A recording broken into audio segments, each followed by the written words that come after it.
Kingsguard avait déjà échoué à maîtriser l'étalon noir de Lorenzo Valente lorsque Cassandra Mercer, enceinte de 8 mois et mesurant à peine 1,55 m, entra dans le paddock avec rien d'autre qu'un morceau de sucre dans sa main tremblante. Le sang maculait encore la terre où le troisième homme était tombé. Quelqu'un criait pour qu'on lui apporte des tranquillisants. Un autre garde se tenait l'épaule disloquée, le visage déformé par la douleur. Le parrain de la mafia lui-même se tenait figé sur la terrasse au-dessus, observant le symbole de la puissance de son empire. Un cheval noir de 450 kg se cabrait à nouveau. Ses sabots fendaient l'air matinal comme des lames. Le cheval hennissait, pas un hennissement, pas un reniflement, un son qui appartenait à quelque chose de blessé au-delà de toute raison, avant que Cassie ne fasse un pas de plus vers cette bête de 450 kg. Cliquez sur j'aime et abonnez-vous, car que se passe-t-il ensuite? Cela change tout. Le domaine Valente s'étendait sur 70 acres dans les collines de la Napa Valley, un endroit où l'argent pouvait acheter le silence absolu et où les secrets ne franchissaient jamais les portes en fer forgé. C'était le royaume de Lorenzo Valente, où chaque pierre, chaque vigne, chaque ombre projetée par un chêne lui appartenait. Et le cheval noir dans l'ombre du paddock était un symbole de pouvoir qu'il exposait à la vue de tout le monde souterrain. Le pur sang d'une valeur de 2 millions de dollars se battait sans relâche depuis 20 minutes. Une corde pendait toujours autour de son cou, où des marques rouges s'étaient profondément incrustées dans la chair à force d'être tirées violemment à plusieurs reprises. De longues égratignures marquaient son épaule, et sa robe noire brillante était emmêlée et luisante de sueur et de saleté. Il n'attaquait pas. Il se défendait. Cassie se tenait près de la clôture, loin du chaos, à environ 12 mètres de là. Elle transportait un panier à linge vers le côté ouest du manoir lorsque le cri du cheval l'avait arrêté dans son élan. Après 3 semaines de travail ici, elle avait appris la première règle. Ne pas regarder, ne pas poser de questions, ne pas s'impliquer. Mais ses jambes ne lui obéissaient pas. Elle posa une main sur son ventre gonflé, sentant le bébé donner de petits coups à l'intérieur, comme s'il était lui aussi mal à l'aise. 8 mois, plus que quelques semaines. Elle ne devrait pas être là. Elle devrait se détourner, finir son travail, prendre l'argent et disparaître avant que quelqu'un ne remarque son existence. Mais elle ne pouvait détacher ses yeux du cheval. 15 gardes entouraient Shadow, formant un cercle de plus en plus serré. Ils se déplaçaient avec la coordination d'un prédateur, les épaules tendues, les mains prêtes, les yeux rivés sur leur proie. Chaque fois qu'un homme s'avançait, Shadow reculait, les yeux révulsés, les oreilles plaquées contre la tête. Chaque fois qu'ils essayaient de se rapprocher, il tournait frénétiquement en rond, ses sabots déchirant la terre, son souffle soufflant comme un soufflet. Cassie vit ce qu'aucun d'entre eux ne voyait. Le cheval n'était pas méchant, il était terrifié. Terrifié au point de perdre le contrôle. Terrifié au point d'être prêt à se battre jusqu'à la mort parce qu'il n'avait pas d'autre choix. Elle connaissait ce regard. Elle l'avait vu dans le miroir pendant 27 ans. Derek Kane, le chef de la sécurité du domaine, la remarqua le premier. Il était grand, large d'épaules, le visage comme sculpté dans le granit. Il s'avança vers elle, la voix glaciale. « Madame, partez immédiatement. » Cassie ne bougea pas. Elle continua à observer le cheval. Elle observait la façon dont il tremblait chaque fois que quelqu'un s'approchait. Elle observait la façon dont il rejetait la tête en arrière comme s'il essayait de se libérer d'une douleur invisible. Un jeune garde, le sang coulant encore d'une coupure au front, se retourna et la regarda avec colère. « Ce monstre a failli tuer 3 d'entre nous. Vous voulez être la 4e victime? » Cassie finit par parler, sa voix étrangement calme au milieu de la violence qui l'entourait. « Il a peur, » cligna des yeux le jeune garde. « Quoi? » « Il a peur, » répéta Cassie, sans quitter l'ombre des yeux. « Il n'est pas dangereux, il a peur. Plus vous l'entourez, plus il a peur. Plus vous criez, plus il panique. Vous acculez un animal et vous êtes surpris quand il se défend. » Un bref silence. Le jeune garde la regarda comme si elle avait commencé à parler une langue étrangère.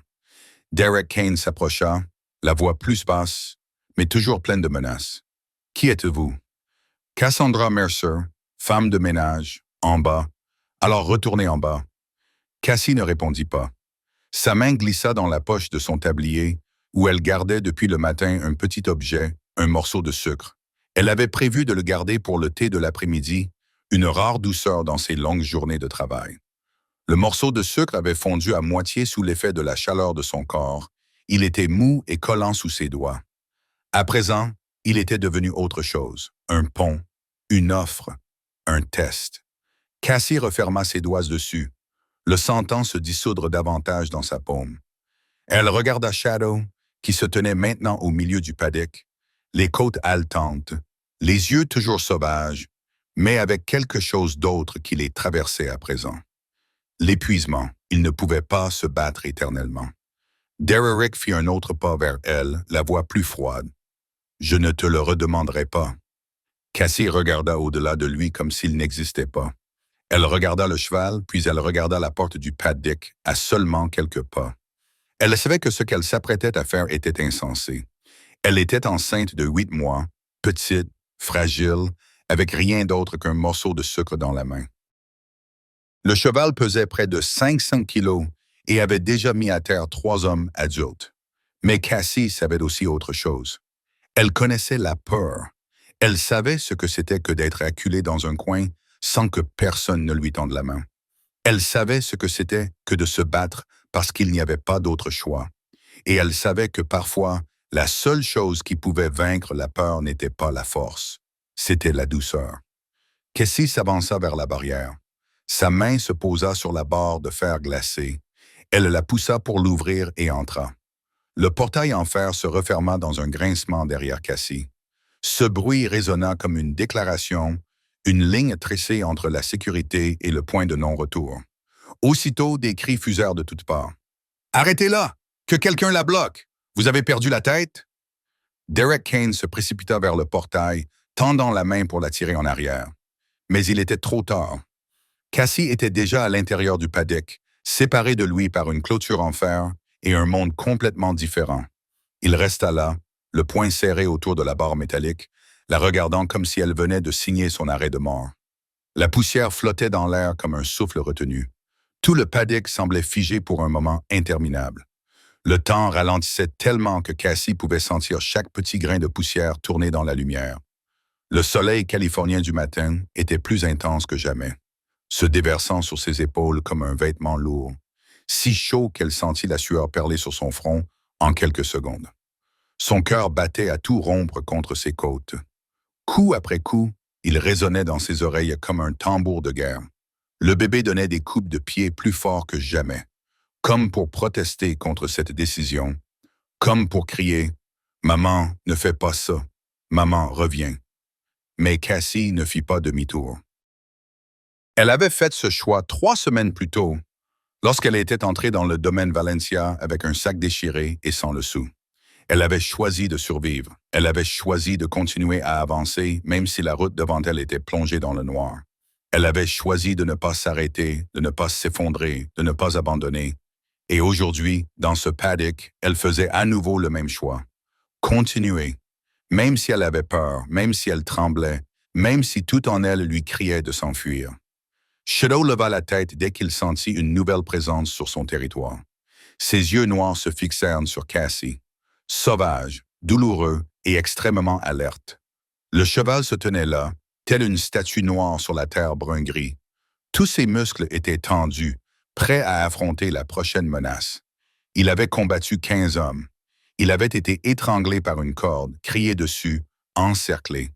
Et maintenant, une petite femme entrait dans son cercle infernal. Cassie s'arrêta. Elle se tenait à environ 4,5 mètres du cheval, assez près pour voir chaque goutte de sueur assombrir sa robe noire, assez loin pour ne pas constituer une menace immédiate. Elle ne s'approcha pas.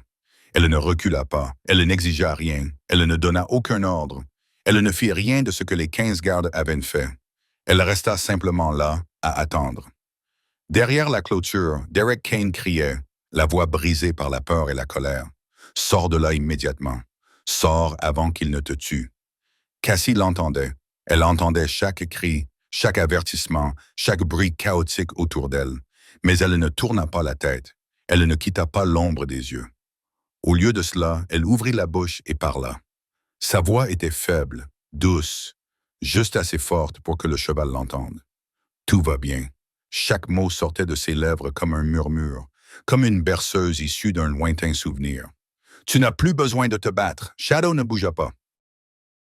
Mais quelque chose changea dans ses yeux. Juste un petit scintillement que personne d'autre n'aurait pu remarquer.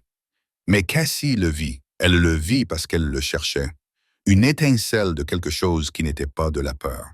Peut-être de la curiosité, peut-être de la confusion, peut-être une question silencieuse. Qui es-tu? Que tu n'es pas comme les autres. Cassie resta immobile, comme un arbre profondément enraciné dans le sol. Elle ne se précipita pas. Elle ne l'assaillit pas. Elle avait appris cette leçon quand elle était petite.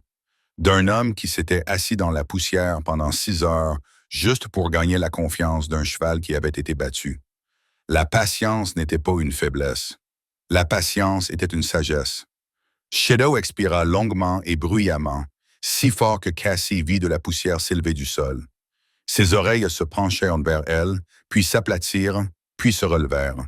Sa tête noire et brillante s'inclina légèrement, comme s'il essayait de comprendre quelque chose qu'il n'avait jamais rencontré auparavant.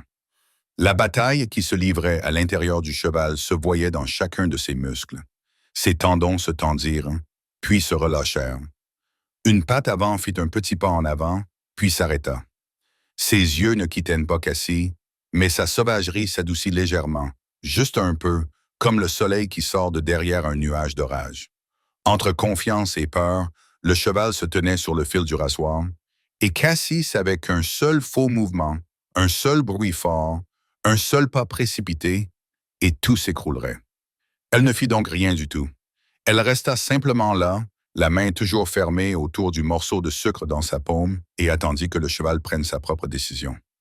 Cassie leva lentement la main. Lentement. Très lentement. Assez lentement pour qu'elle puisse sentir chaque centimètre d'air que son bras traversait. Le morceau de sucre reposait dans sa paume. Petit, blanc ivoire partiellement fondu et légèrement collant contre sa peau. Il semblait fragile, là, posé sur une main rugueuse à force de travailler. Un petit morceau de douceur qu'elle avait l'intention de garder pour elle. Maintenant, c'était tout ce qu'elle avait à offrir. Elle tendit le bras vers l'avant, la paume vers le haut, grande ouverte comme une invitation sans mots. Aucune menace, aucune exigence. Juste l'offre la plus simple qu'un être vivant puisse faire à un autre. Un souffle, 2 souffles, 3 souffles. Le paddock se tut, comme si le monde entier retenait son souffle. Personne n'osait bouger. Personne n'osait parler. 15 gardes se tenaient immobiles à l'extérieur de la clôture, les yeux fixés sur ce qui se passait, incapables de croire ce qu'ils voyaient. Même le vent semblait s'être arrêté, laissant derrière lui un silence si pesant qu'il semblait étouffant. Shadow se tenait là, le corps toujours rigide, les yeux toujours rivés sur Cassie. Mais quelque chose avait changé. Le cheval ne la regardait plus comme il regardait un ennemi. Il la regardait comme quelque chose qu'il n'avait jamais rencontré. Une équation non résolue, une question à laquelle il ne savait pas répondre. Puis il fit un pas vers elle, un seul, prudent, méfiant. Son sabot toucha le sol si légèrement qu'il ne fit presque aucun bruit. Cassie ne broncha pas. Elle resta immobile comme une statue, les bras toujours tendus, les paumes toujours ouvertes, le morceau de sucre toujours posé dessus. Elle ne parla pas. Elle ne fit rien. Elle attendit simplement, patiente comme la terre attend la pluie, comme la nuit attend l'aube. Le cheval renifla bruyamment, un souffle chaud s'échappant de ses naseaux, la tête rejetée en arrière. Derrière la clôture, les gardes se raidirent, quelques mains se dirigeant instinctivement vers leurs étuis. Mais personne ne bougea. Personne n'osa briser ce moment fragile. Shadow fit un autre pas, puis un autre. La distance entre lui et Cassie passa de 4,5 mètres à 3 mètres, puis à 2,5 mètres, puis à 1,8 mètres. Le bras de Cassie commença à lui faire mal. Elle l'avait tenu trop longtemps en l'air. Ses muscles tremblaient sous son propre poids. Le morceau de sucre se réchauffait contre sa peau, fondant un peu plus, collant plus fermement à sa paume. La sueur perlait sur son front, même si le matin californien n'était pas chaud. Elle pouvait entendre les battements de son cœur dans ses oreilles, réguliers mais rapides, comme un tambour marquant le temps pour un droit sacré. Le bébé dans son ventre se tut, comme s'il retenait lui aussi son souffle avec le reste du monde. Shadow s'approcha encore, suffisamment pour que Cassie puisse voir chaque détail de son visage, ses yeux d'un noir profond aux pupilles dilatées, ses narines qui s'élargissaient alors qu'il humait son odeur, et les coupures le long de son cou, là où la corde avait frotté sa chair à vif pendant 20 minutes de lutte, d'un rouge vif et d'apparence atrocement douloureuse. Cassie eut envie de pleurer en voyant ses blessures, mais elle ne pleura pas. Elle resta immobile, la paume toujours ouverte, le morceau de sucre toujours là, attendant. Le museau du cheval toucha sa paume, chaud, humide, tremblant. Cassie sentit son souffle contre sa peau. Elle sentit les poils doux autour de son nez effleurer ses doigts. Un moment de contact, un pont jeté entre la peur et la confiance. Shadow renifla le sucre. Puis, lentement, il ouvrit la bouche et prit ce petit cadeau de sa main. Cassie sentit les lèvres du cheval contre sa paume. Étonnamment douce et chaude, le cheval mâcha. Un léger crépitement dans l'air immobile, elle attendit qu'il avale. Puis, lentement, comme si elle bougeait sous l'eau, elle leva la main et toucha son cou. La peau du cheval était chaude sous sa paume, trempée de sueur, tremblant légèrement. Elle le caressa doucement, ses doigts glissant sur son pelage noir et lisse, évitant les blessures, n'offrant que la douceur d'une caresse sur la poitrine. Shadow poussa un long soupir. Une respiration profonde et lourde s'échappa de son corps massif, comme s'il venait de libérer les 20 dernières minutes d'enfer. Sa grande tête s'abaissa encore et encore, jusqu'à être presque au niveau du sol. Pour la première fois en 20 minutes, le cheval était immobile, complètement immobile. Le silence s'installa sur le paddock comme une couverture invisible. Les 15 gardes se tenaient comme des statues de pierre, la bouche ouverte, les yeux écarquillés, incapables de croire ce qu'ils venaient de voir. Le cheval qui avait terrassé 3 hommes adultes se tenait maintenant tranquillement à côté d'une petite femme enceinte, la tête baissée comme s'il demandait à être protégé. Sur le balcon du manoir, Lorenzo Valente se tenait immobile. Sa main lâcha la balustrade qu'il avait agrippée si fort jusqu'à présent. Ses yeux ne quittaient pas la petite femme en bas, celle qui se tenait dans le paddock, la main posée sur le cou du cheval le plus sauvage qu'il ait jamais possédé. Il ne savait pas qui elle était. Il ne savait pas d'où elle venait. Mais il savait une chose. Il venait d'assister à l'impossible, juste devant lui. Lorenzo Valente descendit du balcon. Chacun de ses pas résonnait sur la pierre comme si le destin lui-même frappait à la porte. Sans se presser, mais avec une détermination absolue, il traversa la pelouse parfaitement entretenue, passa devant les parterres de fleurs que les jardiniers entretenaient chaque jour et se dirigea droit vers le paddock. Les gens s'écartaient sans réfléchir à son approche. Personne n'osait lui barrer le chemin. Personne n'osait croiser son regard. C'était son domaine, et chacun de ses pas le rappelait à tout le monde. Les gardes se tenaient plus droits, plus raides, comme des soldats devant leur général. Derek Kane s'écarta et inclina légèrement la tête lorsque son patron passa. Lorenzo s'arrêta devant la porte du paddock. Il regarda à l'intérieur vers le cheval noir qui se tenait tranquillement à côté de la petite femme, et quelque chose d'étrange passa dans ses yeux. Ce n'était ni de la colère, ni de l'irritation, mais de la curiosité, un sentiment qu'il n'avait pas éprouvé depuis très longtemps. Il ouvrit la porte et entra. Les gardes se raidirent immédiatement, certains s'avançant instinctivement, mais Lorenzo leva la main pour les arrêter. Il n'avait besoin de personne pour le protéger. Il n'en avait jamais eu besoin. Shadow leva la tête lorsqu'il sentit quelqu'un de nouveau entrer sur son territoire. Ses yeux sombres étudièrent Lorenzo, le jaugeant, méfiant. Mais le cheval ne se cabra pas. Il ne hennit pas. Il n'attaqua pas. Il se contenta de l'observer un instant, puis se retourna vers Cassie, comme s'il avait décidé que cet homme ne méritait pas son attention. Lorenzo sentit quelque chose d'étrange se serrer dans sa poitrine. Son cheval, celui qu'il avait payé 2 millions de dollars. Le cheval qui était le symbole de la puissance de l'Empire Valente venait de le rejeter pour retourner auprès d'une femme de ménage. Il s'arrêta à quelques mètres d'eux et se contenta d'observer. Pour la première fois, il regarda vraiment la femme. Elle était petite, mesurant moins d'1,50 m, si mince que ses omoplates ressortaient nettement sous sa chemise simple. Son ventre était gros, rond et tendu, prêt à donner naissance à un bébé, ce qui contrastait étrangement avec le reste de son corps fragile. Ses cheveux étaient châtains, d'abord soigneusement relevés, mais maintenant détachés, des mèches en désordre tombant sur ses épaules et dans son dos. Mais ce que Lorenzo ne pouvait quitter des yeux, c'était ses yeux, calmes, calmes d'une manière qui n'avait aucun sens.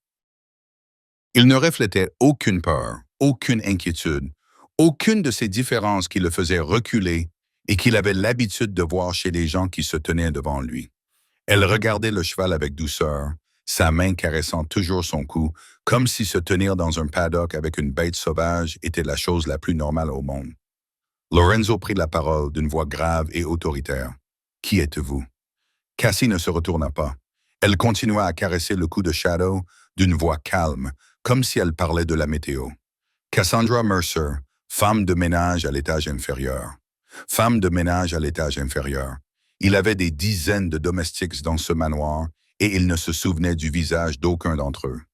Ils étaient comme des fantômes qui se déplaçaient dans sa maison, nettoyant, cuisinant, lavant, puis disparaissant. Mais cette femme était différente, elle ne disparaissait pas. Elle s'était placée au centre du chaos et avait fait ce que personne d'autre ne pouvait faire. « Comment avez-vous su comment faire cela? » demanda Lorenzo, les yeux toujours fixés sur elle. Cette fois, Cassie se retourna. Elle le regarda droit dans les yeux, sans baisser la tête, sans détourner le regard, sans montrer la moindre trace de peur ou de soumission. Ce regard surprit Lorenzo. Très peu de gens osaient le regarder ainsi, et parmi ceux qui le faisaient, la plupart étaient morts. « J'ai grandi avec les chevaux, » dit-elle d'une voix toujours calme. Ils ne réagissent pas à la force. Ils réagissent à la sécurité ou à la promesse de sécurité. Lorenzo ne dit rien. Il la regarda encore quelques secondes, comme s'il essayait de lire quelque chose de caché sous cette surface calme. Une femme de ménage enceinte, petite et frêle, avec rien d'autre qu'un morceau de sucre, venait d'apprivoiser le cheval que ses 15 gardes entraînés n'avaient pas réussi à contrôler. Et elle parlait de sécurité, de promesses, comme si c'était des choses qu'il ne comprenait pas. Peut-être était-ce vraiment le cas. Puis il se détourna et quitta le paddock sans un mot. Les gardes s'écartèrent pour le laisser passer, et il s'arrêta à côté de Derek Kane, baissant la voix, juste assez fort pour qu'un seul homme puisse l'entendre. « Découvre tout sur elle. Tout. » Derek acquiesça sans poser de questions. Il savait quand se taire et obéir. Lorenzo se dirigea vers le manoir, mais avant d'entrer, il se retourna une dernière fois. Dans le paddock, Cassie était toujours debout à côté de Shadow. Elle s'était retournée pour caresser à nouveau le cou du cheval, complètement concentrée sur lui, comme si la conversation de tout à l'heure n'avait jamais eu lieu, comme si le plus puissant parrain de la mafia de la Napa Valley n'était jamais apparu. Et d'une manière que Lorenzo ne pouvait expliquer, cela l'empêchait de cesser de penser à elle. Cette nuit-là, Cassie retourna dans la petite chambre des domestiques, située à l'étage inférieur du manoir. La pièce était juste assez grande pour accueillir un lit simple, une vieille armoire en bois et une petite fenêtre donnant sur l'arrière de la maison. Rien ici ne lui appartenait, à l'exception du sac déchiré rangé dans un coin du placard. Elle s'assit sur le bord du lit et sentit les ressorts usés s'enfoncer sous son poids. Elle posa sa main sur son ventre et le caressa lentement en cercle, et le bébé à l'intérieur bougea en réponse, comme pour la saluer. Elle sourit. Le premier sourire de la journée était destiné uniquement à la petite âme vivante dont elle seule connaissait l'existence. Les souvenirs affluèrent comme la marée, sans y être invités et imparables. Maintenant, il y a 19 ans, elle avait 8 ans, les cheveux tressés en 2 nattes, les pieds engloutis dans les bottes en caoutchouc trop grandes de sa mère. Son père, Thomas Mercer, le meilleur chuchoteur de chevaux de tout le comté, lui tenait la main et la conduisait dans un ranch à la lisière de la ville. « Il y avait un cheval là-bas, » dit le propriétaire du ranch. Un cheval tellement battu que personne n'osait s'approcher à moins de 3 mètres de lui. Il mordait, il donnait des coups de sabot. Il avait cassé le bras d'un homme. Le propriétaire voulait l'abattre parce qu'il n'y avait pas d'autre solution. Son père ne dit pas un mot. Il prit seulement un seau, le remplit d'avoine et entra dans l'enclos. Il s'assit dans la poussière, posa le seau devant lui et attendit.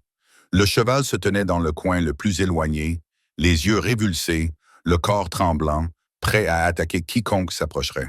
Mais son père ne s'approcha pas. Il resta simplement assis là. 1 heure, 2 heures, 3 heures. Cassie était perchée sur la clôture, les jambes ballottant dans le vide, regardant son père assis immobile sous le soleil. puis à l'ombre, puis à nouveau sous le soleil. 4 heures, 5 heures, 6 heures passèrent. Il ne parlait pas, ne bougeait pas, ne faisait rien d'autre que rester assis là avec son seau d'avoine. Puis le cheval s'avança pas à pas, lentement, prudemment, jusqu'à se tenir devant son père et baisser la tête pour manger. Sur le chemin du retour ce jour-là, son père lui prit la main et lui parla d'une voix grave et chaleureuse comme la lumière de fin d'après-midi. La patience n'est pas une faiblesse, ma chérie, c'est de la sagesse.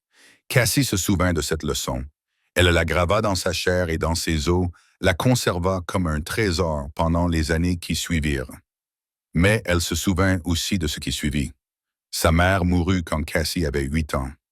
Quelques mois après cette journée au ranch, elle tomba malade et disparut par une nuit d'hiver glaciale, laissant Cassie et son père avec une maison vide et un chagrin que les mots ne pouvaient exprimer. Son père changea après la mort de sa mère. Il continuait à travailler, à dresser les chevaux, à enseigner à Cassie la patience. Mais la lumière dans ses yeux s'était éteinte. Il buvait davantage, il parlait moins, il regardait plus souvent dans le vide. Puis, un matin, alors que Cassie avait 16 ans, elle s'est réveillée et a trouvé la maison vide. Son père était parti pendant la nuit. Pas de mots, pas d'explication, pas un seul mot. Il ne pouvait plus supporter cette situation. La vie était trop dure, la douleur trop grande. Et il a choisi de fuir. Après cela, elle a dû se débrouiller seule. À 16 ans, seule, sans père, sans mère, sans argent, sans avenir. Elle a fait tous les petits boulots qu'elle a pu trouver, lavant la vaisselle dans des restaurants, nettoyant des chambres dans des motels bon marché. Elle a appris à devenir invisible, à traverser la vie sans laisser de traces, à survivre, alors que personne ne se souciait de savoir si elle vivait ou mourait. Puis, il y a 2 ans, elle l'a rencontré, un homme au sourire chaleureux et aux douces promesses. Elle a cru que c'était l'amour. Elle a cru avoir enfin trouvé quelqu'un qui tenait à elle. Elle a cru que sa vie serait moins solitaire. Elle s'est trompée. Quand elle lui a annoncé qu'elle était enceinte, ce sourire a disparu. Il l'a regardée comme si elle était un problème à résoudre. Puis il a prononcé les mots qu'elle n'oublierait jamais. « Je ne suis pas prêt à être père ». Il a disparu juste après. Pas de numéro de téléphone, pas d'adresse, aucune trace. Elle s'est retrouvée seule à nouveau. Mais cette fois, elle n'était plus seule. Une petite vie grandissait en elle, totalement dépendante d'elle, convaincue qu'elle la protégerait. Il y a 3 semaines, quand elle n'avait plus d'argent et n'avait nulle part où aller, elle a trouvé cette agence. Ils ne lui ont pas demandé de papier, ne lui ont pas posé de questions sur son passé, ne se sont pas demandé pourquoi une femme enceinte avait besoin d'un travail de toute urgence. Ils l'ont payé en espèces et l'ont placée dans un manoir de la Napa Valley. Elle a accepté le travail sans savoir qui était le propriétaire, sans savoir dans quel monde elle s'aventurait. Elle avait seulement besoin d'un toit, d'un travail, d'une chance de survivre jusqu'à la naissance du bébé. Cassie cligna des yeux et revint au présent. La petite pièce était toujours sombre, éclairée uniquement par la lune qui filtrait à travers la fenêtre. Elle regarda dehors, vers les écuries lointaines dans la nuit. Shadow était là-bas, peut-être endormi, peut-être encore éveillé. Elle se demanda si le cheval pensait à elle comme elle pensait à lui. Dans son esprit, elle se murmura à elle-même, les mots s'élevant comme une prière. Juste un endroit sûr pour mon bébé. Mais quelque chose avait changé aujourd'hui, après 3 semaines passées ici, et elle avait appris à être invisible. Marcher doucement, parler doucement, baisser la tête, éviter les regards, finir le travail et disparaître comme si elle n'avait jamais existé. C'était ainsi qu'elle survivait. C'était ainsi qu'elle se protégeait, elle et l'enfant qu'elle portait.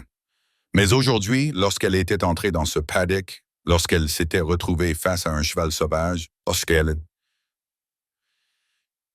lorsqu'elle avait regardé droit dans les yeux le plus puissant des parrains de la mafia de la Napa Valley, elle avait enfreint toutes les règles. Aujourd'hui, elle avait été vue. 3 jours s'étaient écoulés depuis ce qui s'était passé dans le paddock. 3 jours pendant lesquels Lorenzo Valente n'avait cessé de penser à cette petite femme avec un morceau de sucre dans la main. Il était assis dans le bureau au 2e étage du manoir, où les murs lambrissés de chêne et les étagères recouvertes de cuir créaient une sorte de pouvoir que l'on pouvait ressentir dès que l'on y entrait. Derek Kane se tenait devant le bureau, un mince dossier à la main. Il le posa sur la table et recula en attendant. Lorenzo prit le dossier, l'ouvrit et lut Cassandra Mercer, 27 ans, née et élevée dans le Montana.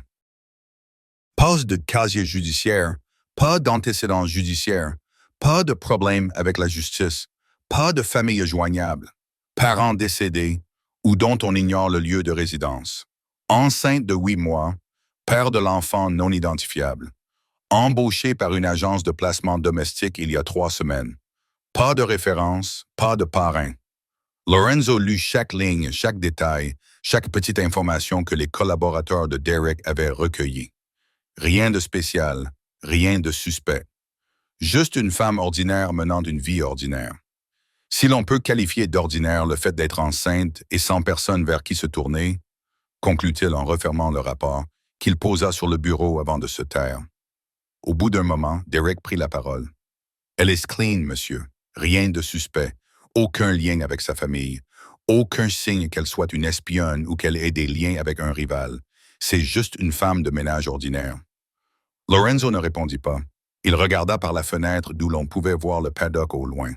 Shadow se tenait là, paisible, et n'était plus la bête sauvage qui avait terrassé 3 de ses hommes. Derek comprit que la conversation était terminée. Il inclina la tête et quitta la pièce, refermant la porte derrière lui. Lorenzo continua à regarder par la fenêtre, le dossier toujours posé sur le bureau, et une question sans réponse résonnait dans son esprit. Dans les jours qui suivirent, une nouvelle habitude se forma, une habitude que Lorenzo n'avait jamais prévue. Chaque matin, dès le lever du soleil, alors que la brume recouvrait encore les collines de la vallée de Napa, Cassie se rendait aux écuries. Elle venait de voir Shadow comme s'il s'agissait d'un rituel sacré, apportant un morceau de sucre ou une pomme, et passait 1 heure entière auprès du cheval. Shadow n'écoutait plus qu'elle désormais.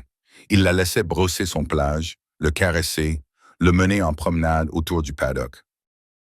Le cheval qui avait été un symbole de sauvagerie la suivait désormais comme un chiot, les yeux rivés sur chacun de ses pas, les oreilles étendues vers sa voix, et Lorenzo observait. Depuis la fenêtre de son bureau, il regardait le paddock chaque matin, une tasse de café à la main, le travail abandonné sur son bureau. Depuis le balcon de sa chambre, il se tenait dans l'obscurité avant l'aube et la regardait marcher sur le chemin de terre menant aux écuries. Il ne comprenait pas pourquoi il faisait cela. Il avait un empire à diriger, des décisions de vie ou de mort à prendre, des ennemis à affronter. Mais chaque matin, il restait là à regarder une femme de ménage enceinte caresser son cheval et se demandait ce qui, chez elle, l'empêchait de détourner le regard. Un après-midi, Cassie marchait dans le couloir supérieur pour aller chercher du linge de lit dans la réserve. Elle avait mémorisé les rythmes de cette maison. Elle savait quand apparaître et quand disparaître. Elle savait quels endroits étaient un show et lesquels il fallait éviter. Mais aujourd'hui, elle avait pris le mauvais tournant. Elle passa devant la porte en chaîne du bureau de Lorenzo, qui était légèrement entr'ouverte. Une voix s'éleva de l'intérieur, basse et froide. La voix de Lorenzo. « Fais-le proprement. Ne laisse aucune trace. » Puis la voix de Derek, brève et définitive. « Comprise, monsieur. » Cassie s'arrêta net. Ses pieds semblaient cloués au sol. Son cœur battait si fort qu'elle pouvait l'entendre dans ses oreilles. Elle ne savait pas de quoi il parlait. Elle ne savait pas qui allait être éliminé, ni ce qui ne devait laisser aucune trace. Mais elle comprenait suffisamment. Elle comprenait où elle était, pour qui elle travaillait, dans quel genre de monde elle vivait, les bribes de conversation qu'elle avait entendues entre les autres employés, les regards effrayés chaque fois que quelqu'un prononçait le nom de Lorenzo Valente, les gardes des armées qui se déplaçaient dans le manoir comme s'il s'agissait d'une forteresse et non d'une maison. Elle avait essayé de ne pas penser à tout cela. Elle avait choisi de fermer les yeux, de se boucher les oreilles et de faire son travail. Mais maintenant, debout devant cette porte entr'ouverte, elle ne pouvait plus faire semblant. Cassie prit une lente et profonde inspiration et s'efforça de rester calme. Elle marcha sans bruit, comme si elle n'avait jamais cessé, comme si elle n'avait rien entendu du tout. Elle prit le linge dans la réserve, le serra contre sa poitrine et redescendit par l'escalier de service. Personne ne la vit. Personne ne sut qu'elle était là. Cette nuit-là, Cassie s'allongea sur le lit de sa petite chambre, les yeux grands ouverts, fixant le plafond sombre. Le bébé bougea dans son ventre, sentant peut-être l'inquiétude de sa mère. Elle posa une main sur son ventre et le caressa doucement, essayant de les apaiser tous les deux. Dans quel genre de monde était-elle entrée? Sous le toit de qui vivait-elle? Les questions tourbillonnaient dans son esprit comme une tempête sans endroit où se poser. Puis elle pensa à l'enfant qu'elle portait. Elle pensa au fait qu'elle n'avait nulle part où aller, personne sur qui compter. Elle pensa à la façon dont elle avait survécu pendant 27 ans en ne posant pas de questions inutiles et en ne se mêlant pas de choses qui ne la concernaient pas. Le lendemain matin, alors que le soleil se levait à peine sur les collines, Cassie se rendit comme d'habitude à l'écurie. Shadow leva la tête en la voyant et poussa un hennissement doux en guise de salut. Elle sourit, tendit la main pour caresser son museau doux et sa décision fut prise. Ne posez pas cette question. Ne soyez pas curieuse. Ne t'implique pas. Elle devait seulement survivre jusqu'à l'accouchement. Après cela, elle trouverait un moyen de partir. Mais pour l'instant, elle allait redevenir invisible. Une semaine passa. Pendant 7 jours, Cassie continua à faire le ménage, à rendre visite à Shadow chaque matin, à faire semblant de n'avoir rien entendu dans le couloir ce jour-là. Pendant 7 jours, elle essaya de redevenir invisible, comme elle l'avait prévu au départ. Mais ce matin-là, alors que le brouillard recouvrait encore les collines de la Napa Valley d'un épais voile blanc, ce plan s'est effondré. Cassie se tenait dans l'écurie, une brosse à la main, caressant doucement le pelage noir et brillant de Shadow. Le cheval se tenait immobile, les yeux mi-clos, la tête baissée, complètement détendu. Il lui faisait entièrement confiance, et cela réconfortait quelque peu Cassie. Elle entendit des pas sur la terre battue avant de le voir. Des pas solides et assurés, ceux d'un homme habitué à posséder tout ce qu'il touche. Cassie ne se retourna pas. Elle continua à brosser Shadow comme si de rien n'était. Comme si le plus puissant parrain de la mafia de la région venait de pénétrer dans son écurie. Lorenzo s'arrêta à l'entrée de l'écurie, une épaule appuyée contre le cadre en bois, les bras croisés sur la poitrine. Il ne dit rien. Il resta simplement là à observer. Cassie pouvait sentir son regard sur son dos, lourd et perçant. Mais elle ne laissa pas cela changer le rythme de sa main. Elle ne cessa pas de travailler. Elle ne se leva pas pour le saluer. Elle ne montra ni peur ni soumission, contrairement à tous les autres occupants du manoir. Le silence s'étendit entre eux, seulement rompu par le doux frottement de la brosse sur le pelage du cheval et la respiration régulière de l'ombre. Finalement, Lorenzo prit la parole, d'une voix basse qui dégageait quelque chose que Cassie ne pouvait pas vraiment nommer. « Tu n'as pas peur de moi. » Ce n'était pas une question, c'était une affirmation, une reconnaissance de quelque chose d'inhabituel qu'il avait observé. Cassie ne se retourna toujours pas, sa main continuant à bouger. Devrais-je avoir peur? Lorenzo resta silencieux pendant un moment, comme s'il pesait sa réponse. La plupart des gens ont peur. Je ne suis pas comme la plupart des gens. Les mots sortirent de la bouche de Cassie avant qu'elle n'ait pu réfléchir. Elle se demanda si elle venait de dépasser les limites, si cette franchise allait lui causer des ennuis. Mais lorsqu'elle jeta un coup d'œil par-dessus son épaule, elle vit quelque chose d'étrange sur le visage de Lorenzo. Ce n'était pas de la colère, mais presque de l'amusement. Le silence s'installa à nouveau, mais cette fois-ci, il n'était pas aussi pesant. Lorenzo continua à la regarder travailler, et lorsqu'il reprit la parole, sa voix était un peu plus douce. « Vous avez grandi dans le Montana? » Ce n'était pas une question. Il avait lu le rapport. « Oui, répondit brièvement Cassie. Votre famille? Il ne reste plus personne. Il ne reste plus personne. Personne qui souhaite être retrouvé. » La main de Cassie s'arrêta un instant. Il était plus perspicace qu'elle ne l'avait imaginé. « Les deux, répondit-elle prudemment. Mais elle ne mentait pas. Il n'y avait aucune raison de mentir sur ce qui était aussi clair que le jour. Lorenzo entra dans l'écurie, s'approchant, mais gardant tout de même une distance de quelques mètres. Shadow leva la tête pour le regarder, puis se retourna vers Cassie, comme s'il décidait qu'elle était plus importante. Et le père du bébé. La question fit s'arrêter complètement la main de Cassie. La brosse resta suspendue au-dessus du pelage du cheval. Immobile, elle sentit son corps se crisper, des souvenirs douloureux déferler comme une vague. Mais elle les refoula comme elle l'avait fait des centaines de fois auparavant. Elle recommença à brosser, d'une voix si calme qu'elle en fut elle-même surprise. Il ne voulait pas de nous. 5 mots simples, sans détails, sans explication, sans apitoiement, juste la vérité nue. Lorenzo ne dit rien. Mais Cassie sentit quelque chose changer dans l'air. Une nouvelle tension qui ne lui était pas destinée, mais qui visait quelqu'un qui n'était pas là. Elle ne savait pas que dans la poitrine de Lorenzo, un feu venait de s'allumer. De la colère. De la colère envers un homme qu'il n'avait jamais rencontré. L'homme qui avait abandonné la femme qui se tenait devant lui. Il ne comprenait pas pourquoi il ressentait cela. Elle n'était qu'une femme de ménage. Elle n'avait rien à voir avec lui. Mais la colère brûlait toujours, sourde et tenace, refusant de s'éteindre. Lorenzo s'éclaircit la gorge, repoussant cette étrange sensation. « J'ai une proposition à vous faire. » Cassie se tourna enfin vers lui. Ses yeux bruns calmes rencontrèrent ses yeux gris. « Vous vous occuperez officiellement de Shadow. Je doublerai votre salaire actuel. Vous aurez une chambre privée près des écuries pour faciliter votre travail. » Cassie le regarda longuement, évaluant, pesant le pour et le contre. Puis elle dit, d'une voix plus dure, « Je n'ai pas besoin de ta pitié. » Lorenzo ne sembla pas offensé par ce refus implicite. Au contraire, il pencha légèrement la tête, l'observant avec une expression qu'elle ne parvint pas à déchiffrer.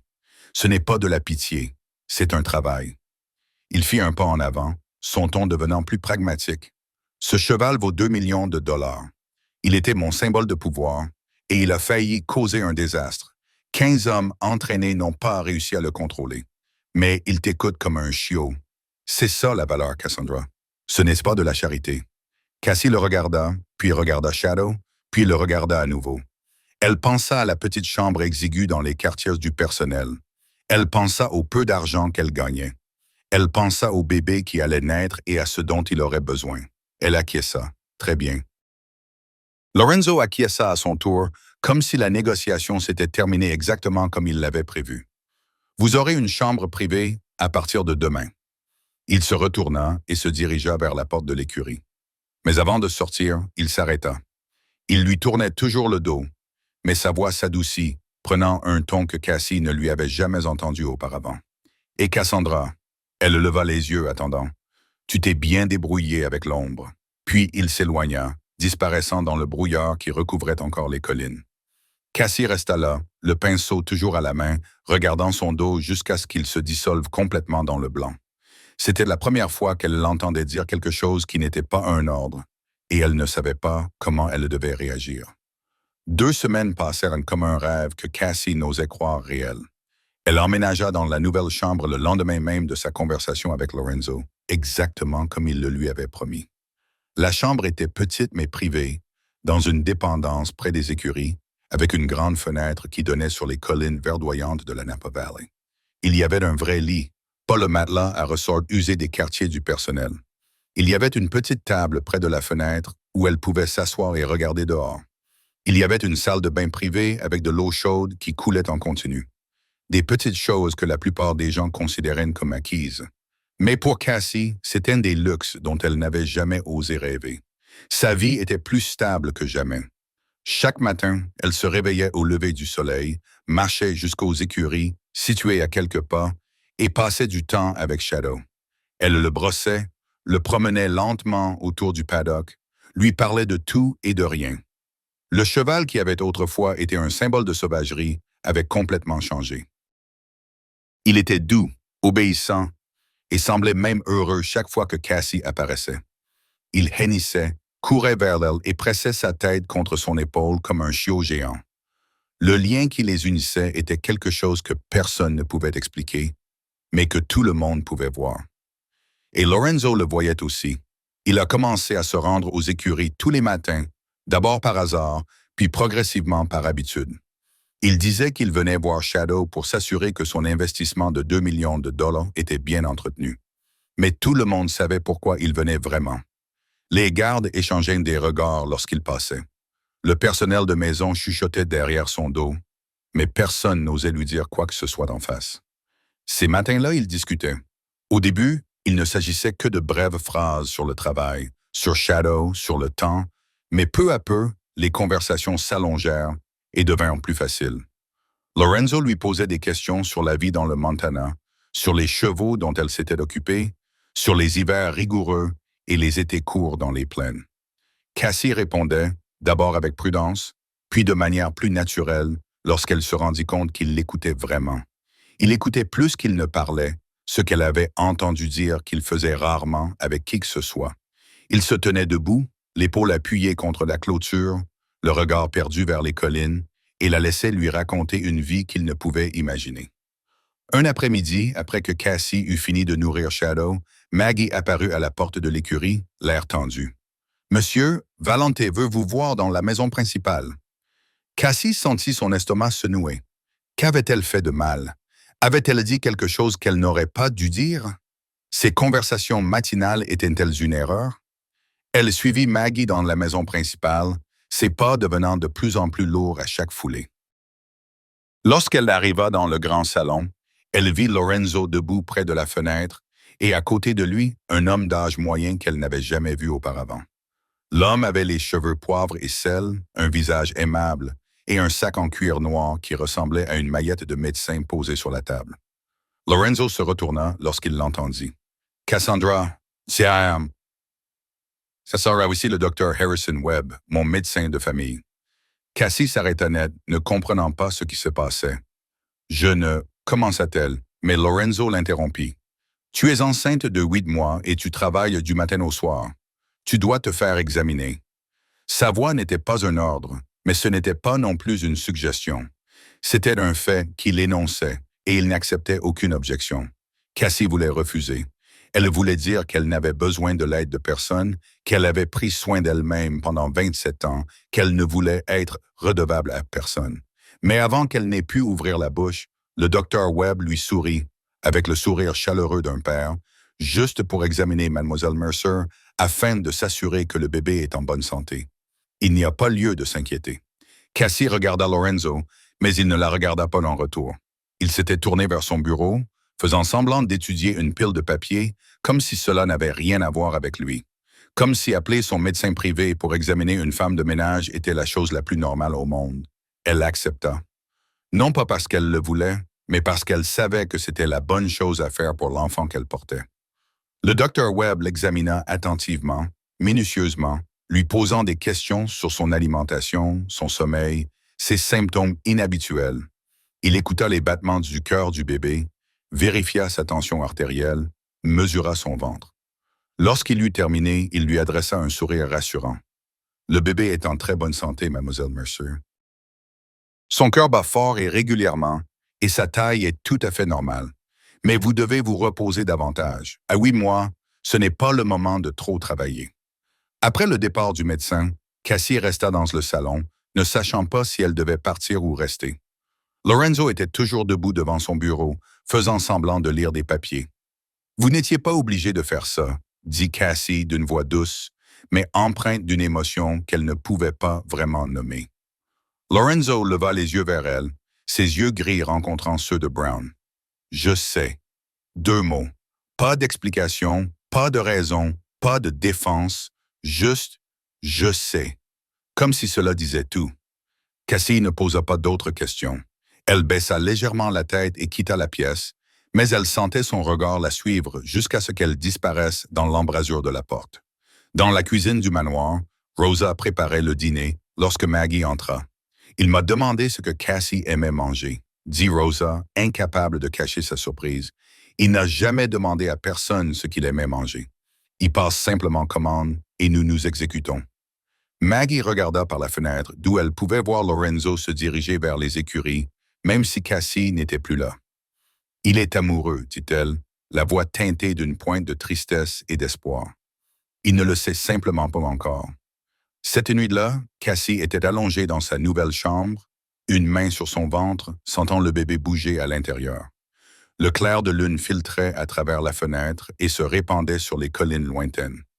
Et quelque part dans les écuries, Shadow dormait paisiblement.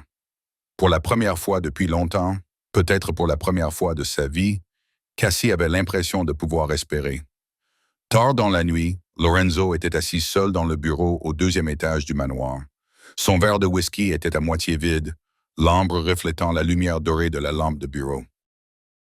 La pièce était plongée dans l'obscurité, à l'exception du petit cercle de lumière autour de son bureau, où des documents importants attendaient son attention. Mais il ne regardait pas les documents.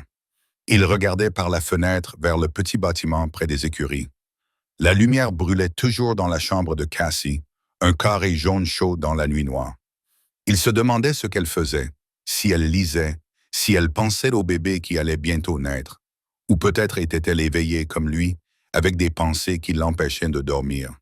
Il porta le verre à sa bouche, prit une gorgée et laissa la brûlure glisser dans sa gorge. Le souvenir lui revint sans qu'il le cherche, comme toujours lorsqu'il était assis seul dans le noir. Il y a 24 ans, Lorenzo avait 12 ans et se tenait debout à côté du cercueil de sa mère dans la grande salle du vieux domaine. Elle gisait là, vêtue de la robe blanche qu'elle aimait tant, les cheveux lissés, les yeux fermés comme si elle dormait. Mais elle ne dormait pas. Elle ne se réveillerait plus jamais. La famille Caruso l'avait renvoyé comme un message à son père pour lui rappeler que dans ce monde, personne n'avait le droit d'avoir une faiblesse et que sa mère avait été la plus grande faiblesse de Don Valent.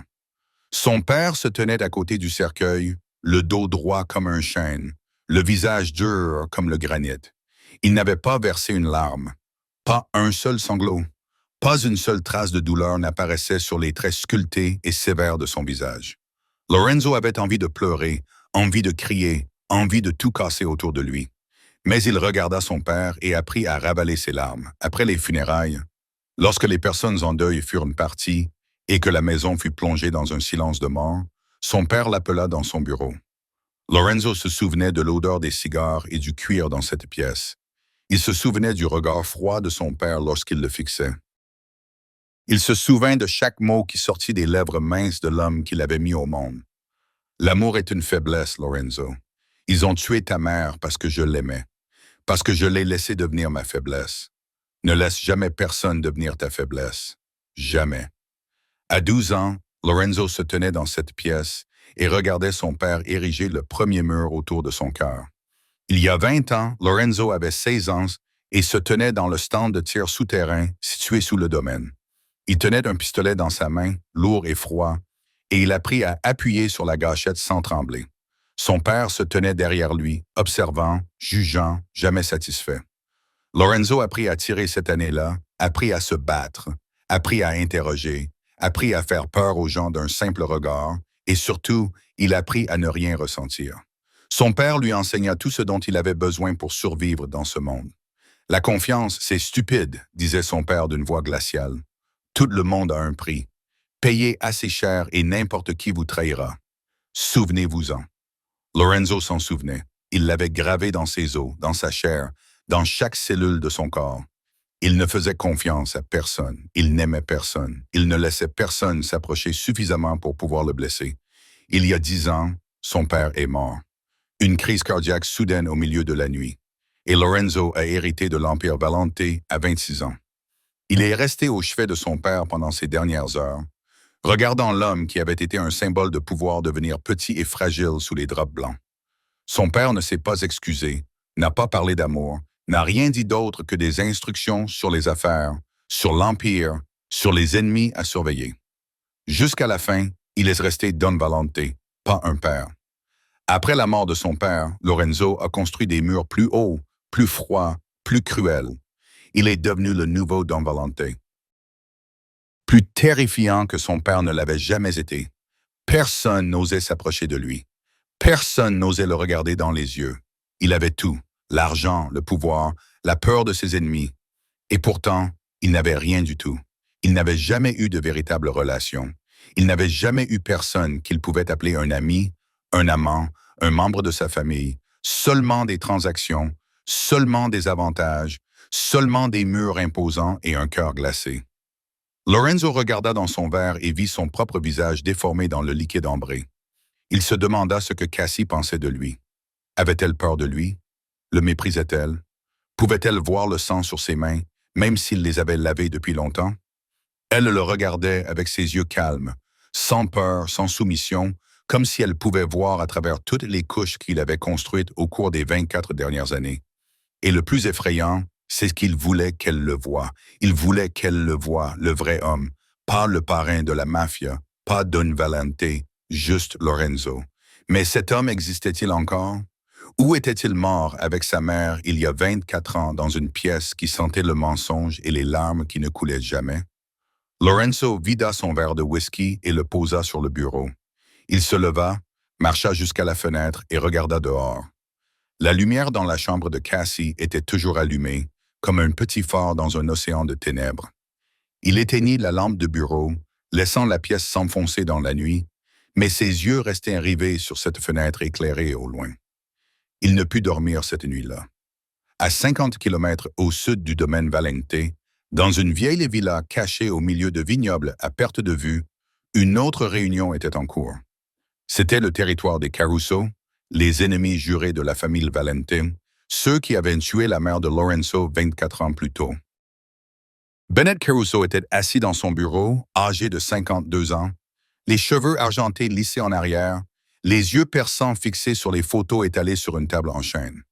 Il avait hérité de sa position de son père, l'homme qui avait ordonné le meurtre de la femme du vieux Don Valente, et il n'avait jamais cessé de chercher un moyen de faire tomber Lorenzo.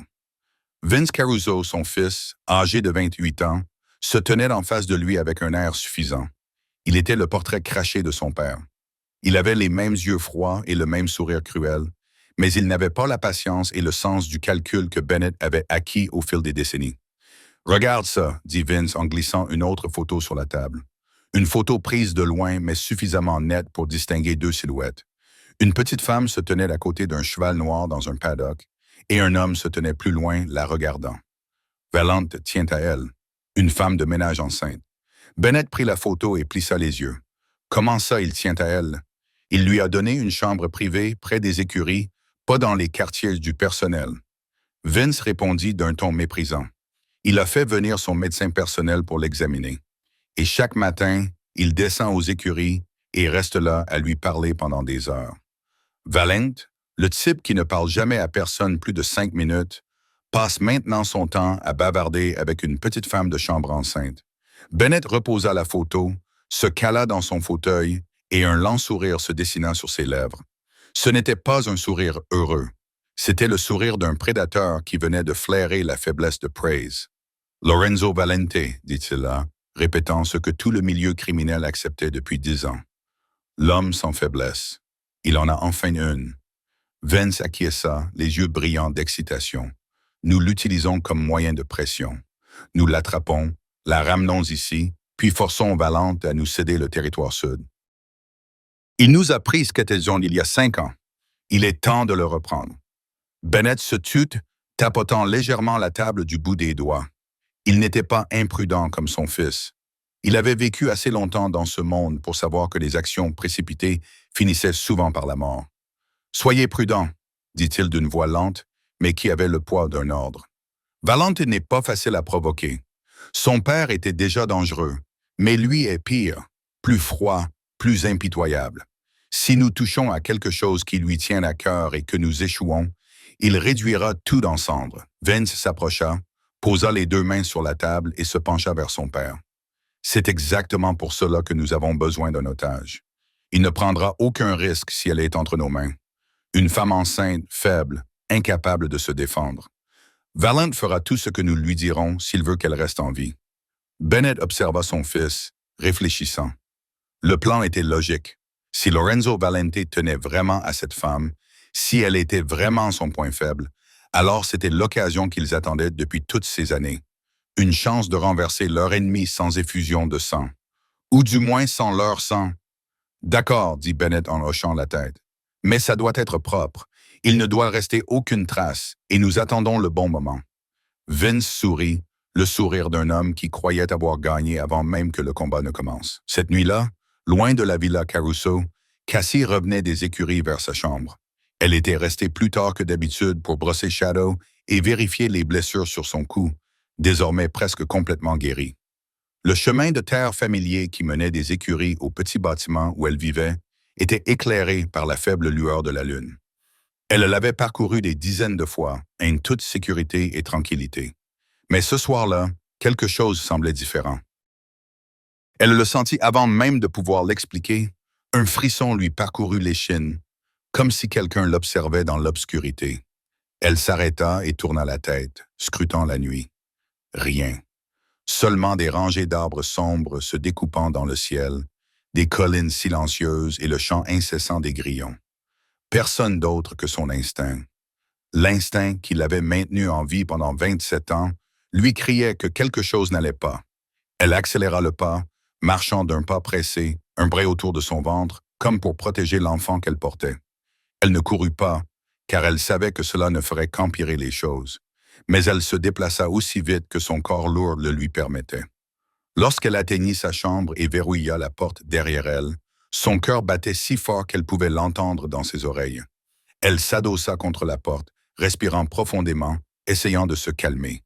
C'était peut-être son imagination, peut-être la paranoïa d'une femme enceinte seule dans le noir, peut-être que ce n'était rien du tout, mais elle ne pouvait pas se débarrasser de ce sentiment. Le lendemain matin, lorsque Maggie vint la chercher pour le petit déjeuner, Cassie lui raconta la nuit précédente. Elle n'avait pas l'intention de le faire, mais lorsque Maggie lui demanda pourquoi elle avait l'air épuisée, les mots sortirent tout seuls. Maggie l'écouta, le visage grave, puis elle disparut pour aller chercher Derek.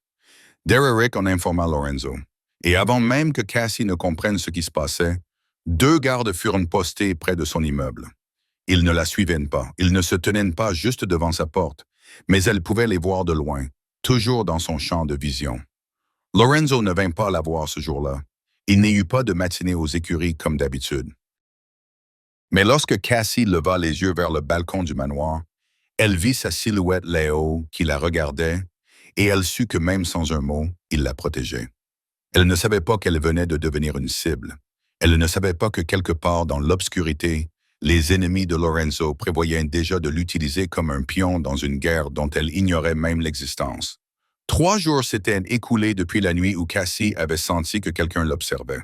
3 jours avec 2 gardes toujours dans son champ de vision. 3 jours sans que Lorenzo ne se montre aux écuries, mais avec sa silhouette toujours présente sur le balcon.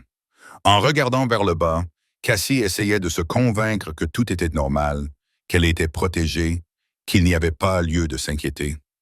Mais au fond d'elle-même, elle savait que quelque chose allait arriver. En fin d'après-midi, Cassie retourna de la cuisine à sa chambre avec un petit sac en papier à la main. Rosa lui avait préparé quelques biscuits et des fruits, lui disant qu'elle devait manger davantage car le bébé grandissait vite. Son ventre était chaque jour plus lourd. Elle était maintenant à 8 mois et demi, il ne restait plus que quelques semaines. Elle se déplaçait plus lentement qu'avant, ses pas étaient plus lourds, son dos lui faisait plus mal, mais elle essayait toujours de tout faire elle-même, ne voulant dépendre de personne, ne voulant pas devenir un fardeau. Le couloir qui menait de la cuisine à l'arrière du manoir était vide à cette heure-là. C'était le moment où les gardes changeaient de corps. Un intervalle de 15 minutes entre le départ de l'ancienne équipe et l'arrivée de la nouvelle. Cassie ne le savait pas. Elle savait seulement que le silence lui semblait étrange, que le bruit de ses pas résonnait sur la pierre comme des tambours dans une grotte. Elle était à mi-chemin lorsqu'elle les vit. 2 hommes sortirent d'une porte latérale devant elle, bloquant le passage. Ils portaient des uniformes d'entretien, des chemises bleu foncé et des pantalons kaki. Mais Cassie ne les avait jamais vus depuis qu'elle était ici. Elle connaissait la plupart des employés, ceux qui lui faisaient un signe de tête chaque matin, ceux qui chuchotaient dans son dos. Ces 2-là étaient des inconnus. Le premier était grand, large d'épaules, avec un visage rude et une longue cicatrice qui allait de la tempe à la pommette. Le second était plus petit, mais solide, avec des yeux froids comme la pierre, sans la moindre émotion. Il se tenait là, occupant tout l'espace étroit, la regardant d'un regard qu'elle avait déjà vu auparavant. Un prédateur regardant sa proie. « Êtes-vous Cassandra Mercer ?» demanda l'homme balafré, d'une voix grave et rauque, comme s'il avait fumé toute sa vie. Cassie recula d'un pas, son instinct la poussant à passer un bras autour de son ventre. Le sac en papier glissa de sa main, les biscuits roulant sur le sol en pierre froide. « Qui êtes-vous » demanda-t-elle, essayant de garder une voix calme alors que son cœur battait si fort qu'il semblait prêt à exploser. Le deuxième homme s'avança, un sourire froid se dessinant sur ses lèvres.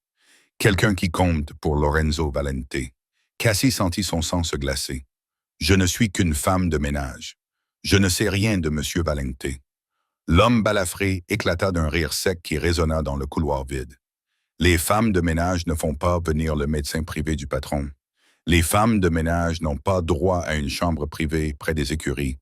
Et les femmes de ménage ne font certainement pas en sorte que Lorenzo Valente se tienne tous les jours sur un balcon comme un idiot amoureux. Ils s'approchèrent, pas à pas, lentement, comme s'ils savaient qu'elle n'avait nulle part où aller. Cassie recula jusqu'à ce que son dos heurte le mur de pierre glacé derrière elle. Elle regarda autour d'elle avec désespoir, mais le couloir était vide. Personne, aucun bruit de pas, aucune voix, juste elle et deux hommes qui s'approchaient d'elle avec une intention qu'elle n'osait pas nommer. « Vous venez avec nous », dit le deuxième homme d'un ton qui ne laissait aucune place à la négociation.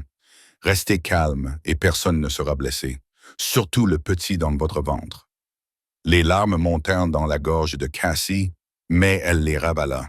Elle ne pouvait pas pleurer. Elle ne pouvait pas se montrer faible. L'enfant en elle dépendait d'elle et elle ferait tout pour le protéger. L'homme balafré tendit la main vers son bras et Cassie réagit. Elle poussa un cri qui déchira le silence du couloir et résonna sur les murs de pierre comme une sonnette d'alarme. Au même moment, elle enfonça son talon dans le tibia de l'homme balafré de toutes ses forces. L'impact fit craquer l'os dans un bruit sec. Il jura, perdit l'équilibre et tomba en avant. Le deuxième homme réagit plus vite qu'elle ne l'avait prévu. Il se jeta sur elle, lui agrippa les cheveux d'une main et tira si fort qu'elle hurla de douleur. Mais Cassie ne s'arrêta pas. Elle lui griffa le visage, ses ongles s'enfonçant dans sa peau et laissant de longues traces rouges sur sa joue.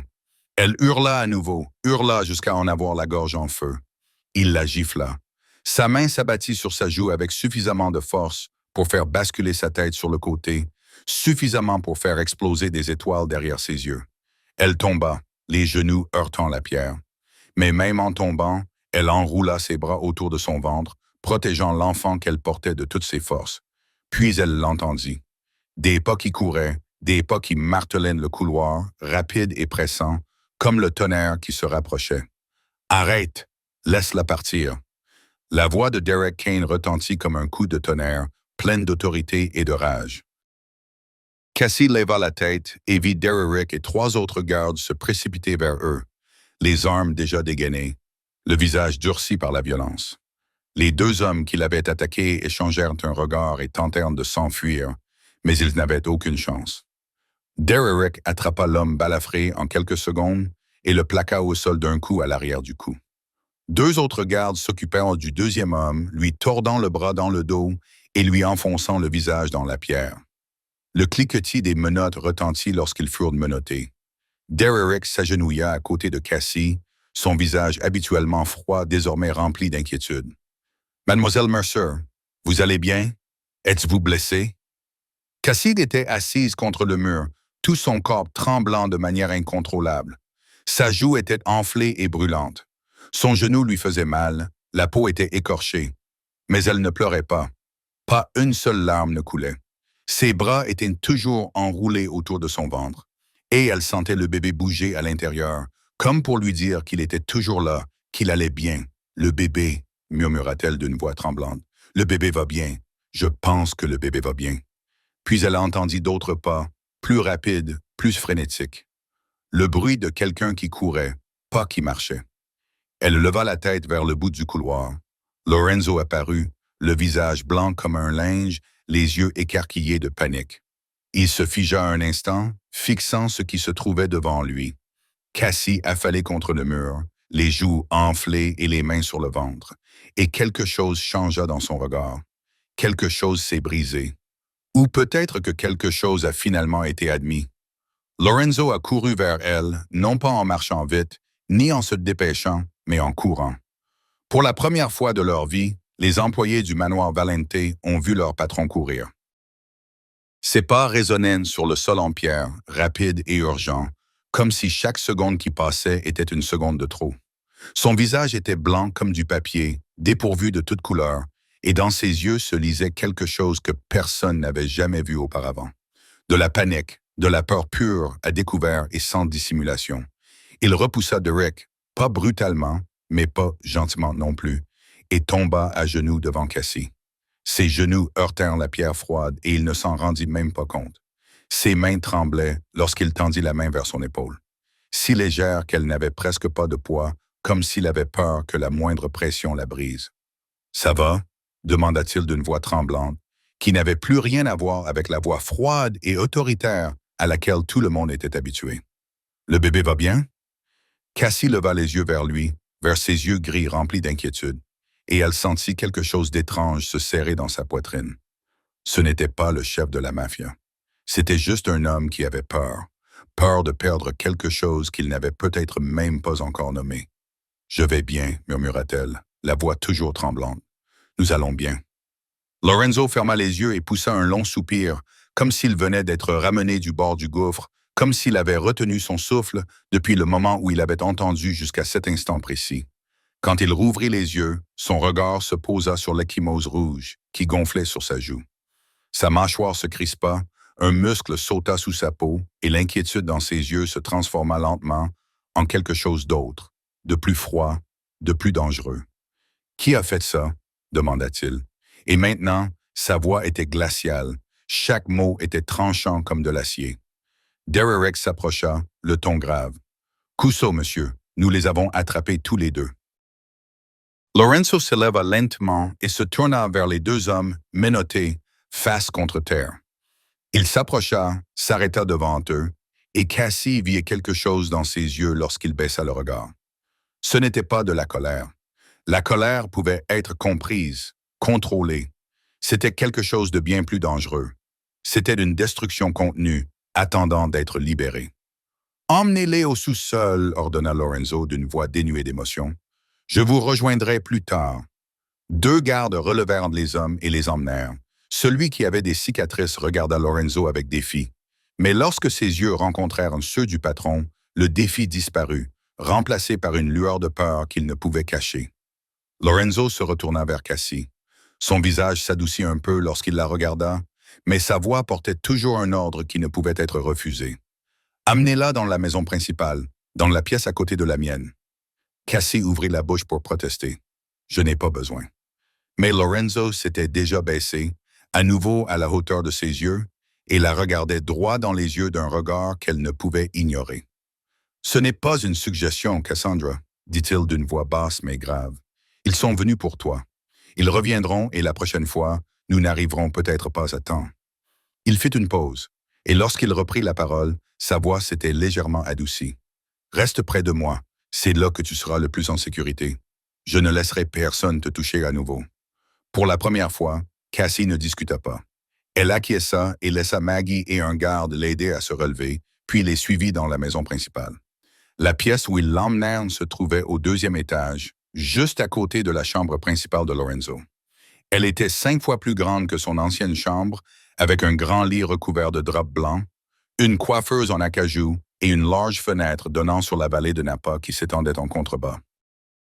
Elle était si belle qu'elle semblait irréelle, comme si elle était entrée dans un autre monde. 30 minutes plus tard, le docteur Webb arriva. Il entra avec sa trousse médicale habituelle, le visage aimable mais sérieux. Lorenzo se tenait devant la porte, sans entrer, mais sans partir non plus. Il restait là comme une statue, le dos contre le mur, le regard fixe, attendant.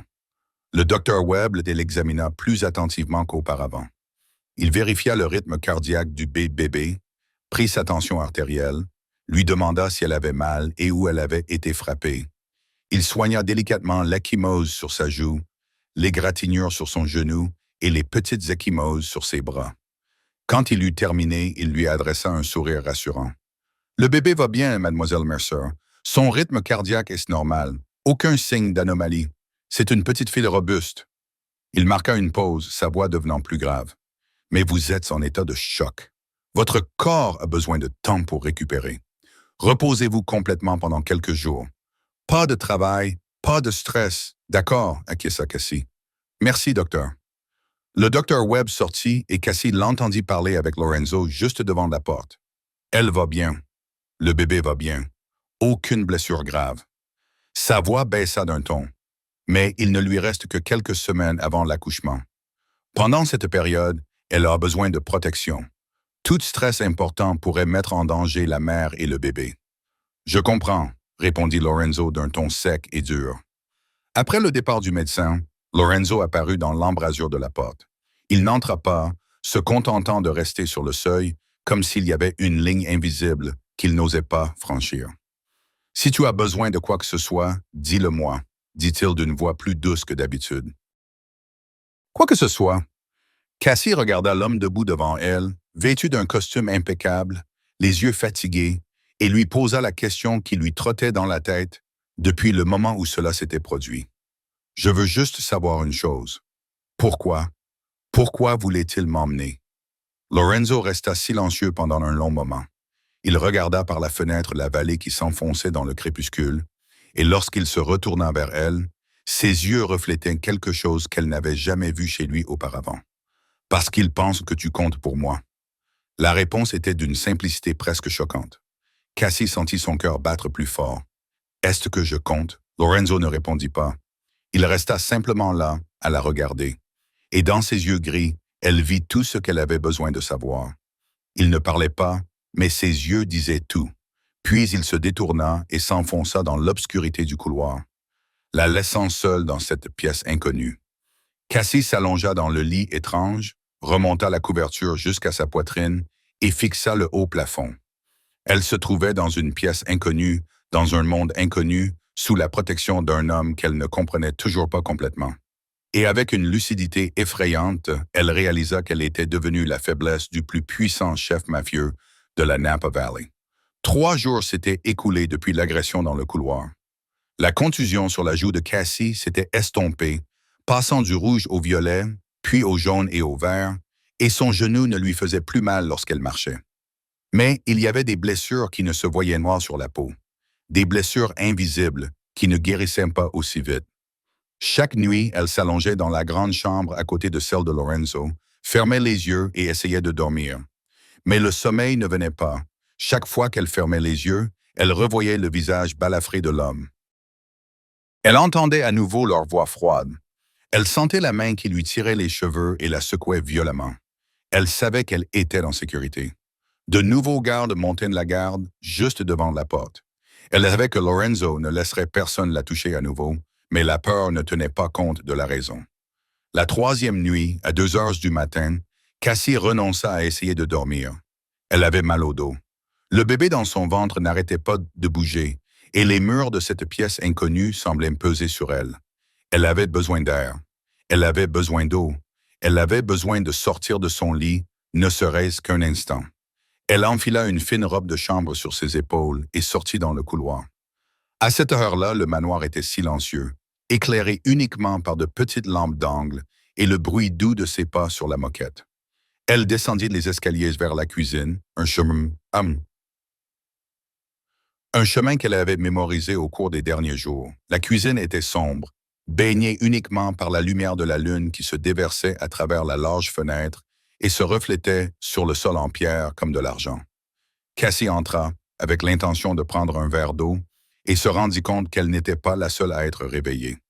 Lorenzo était assis à la petite table près de la fenêtre, un verre de whisky à la main, le visage à moitié éclairé par la lune et à moitié plongé dans l'ombre. Il ne leva pas les yeux lorsqu'elle entra, comme s'il savait qu'elle allait venir avant même qu'elle n'arrive. Cassie s'arrêta, mal à l'aise. « Je suis désolé. Je ne savais pas qu'il y avait quelqu'un. Je vais m'asseoir. » Lorenzo l'interrompit, d'une voix qui n'était pas ordonnée, mais simplement fatiguée. « Je ne morte pas. » Elle hésita, puis s'approcha et s'assit sur la chaise en face de lui. Ils restèrent assis en silence pendant un long moment. Lorenzo fixait le whisky dans sa main. Cassie regardait par la fenêtre où la lune peignait les collines lointaines d'argent. Aucun des deux ne parlait, mais le silence n'était pas gênant. Il avait quelque chose d'étrange, comme s'il s'était suffisamment habitué à la présence de l'autre pour ne plus avoir besoin de mots.